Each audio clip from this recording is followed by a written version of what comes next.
Hello and welcome to Thursday Thoughts, in which I discuss my July wrap-up and my TBR for August and some thoughts and impressions of the books I've been reading recently.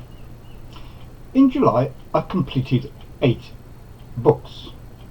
Unbroken by Laura Hillenbrand, The Day of the Scorpion by Paul Scott, The Black Moon by Winston Graham, Verdict of 12 by Raymond Postgate, Brighton Rock by Greene, Last Bus to Woodstock by Colin Dexter, Decline and Fall by Evelyn, Waugh, and The Prime Minister by Trollope.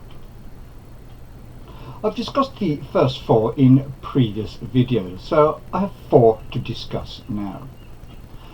I finished Brighton Rock by Greene.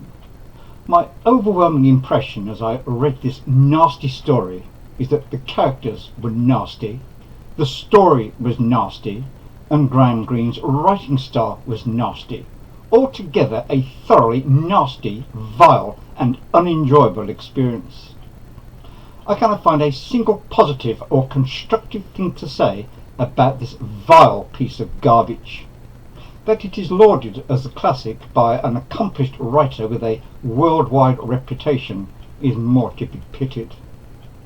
It is grim, depressing, sexist, misogynistic, unpleasant, vile, gloomy, pessimistic, stylistically confusing with short staccato unrelated sentences, wallowing in the vile dogma of hell and damnation that gives a nihilistic tone to the whole novel, and ultimately it is without any redeeming features of either character, story or style. I had planned to read The End of the Affair by Greene as I had 5 days of reading time left before the end of the month, but after reading Brighton Rock I could not face any more of Greene's depressing mental output. Instead, I read Last Bus to Woodstock by Colin Dexter, which is a well thought out murder mystery with a surprising twist at the end, which I did not see coming. Contains fascinating character development in Morse and Lewis and an intelligent and intellectually engaging style. This was the first novel in the Inspector Morse series, and I look forward to reading more in this series. In Last Bus to Woodstock, Morse formulates a theory, but in spite of all his conclusions being wrong, he finally manages to find the killer, and it proves to be a shock both to him and to us. I also reread Decline and Fall by Evelyn, Waugh. Paul Pennyfeather is the victim of an old boy's rag at Oxford.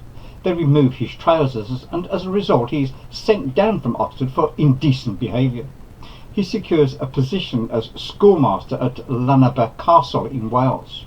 His colleagues are an assortment of misfits, rascals and fools, including Prendy, who is plagued by religious doubts, and Captain Grimes, who is always in the soup or just plain drunk. Then Sports Day arrives, and with it the delectable Margot Best Chetwynd floating on a scented breeze. This meeting and its consequences proves to be both the undoing and renewing of Paul Pennyfeather. To find out how, you'll have to read the story. I also finished part 4 of The Prime Minister, the 5th novel in the Palaces series by Trollope, and unusually while reading Trollope I experienced complete exasperation with one of his characters. Emily Wharton Lopez must be one of the most irritating and annoying characters in all of Trollope. After the death of Lopez, her behaviour is so extraordinary to me that I could not empathise with her at all. She hated the man with an intense loathing, and yet she put on the most exasperating display of mourning since Queen Victoria, as though grieving for a lost love. Trollope wrote, even yet it was impossible to induce Emily to think of her husband without regret. It had been only too manifest during the last year of their married life that she had felt horror rather than love towards him. And then too she had spoken of him while alive with disdain and disgust, and submitted to hear her father describe him as infamous. Her life had been one long misery, under which she had seemed gradually to be perishing. Hitherto, since the deed had been done, no stranger had dined in Manchester Square. She herself had seen no visitor. She had hardly left the house except to go to church, and then had been enveloped in the deepest crape. No widow, since the seclusion of widows was first ordained, had been stricter in maintaining the restraints of widowhood as enjoined. This is foolish and annoying enough, but there is more to come, and it is worse. She attends her brother's wedding almost a year after Lopez's death, and is at last induced to wear a light grey dress instead of her customary black mourning. But as soon as the actual ceremony is over, she immediately adopts her black weeds with all its crape trimmings while the wedding celebrations are still taking place. And then her foolish behaviour towards the man she really loves just added to my irritation and annoyance with her utter stupidity. That she had a happy outcome was attributable more to the faithful love of Arthur Fletcher than any wise decisions on her part. He had a lot more patience with her than I would have had, or have. I have decided that as of today I'm going to opt out of all existing and future read-alongs. I have 3 reasons for doing this. 1. To relieve the pressure of the musts and shoulds and oughts that is involved in reading to someone else's timetable. 2. To avoid having my reading determined by someone else. And 3. To enable me to curate my TBR according to my own tastes and timetable.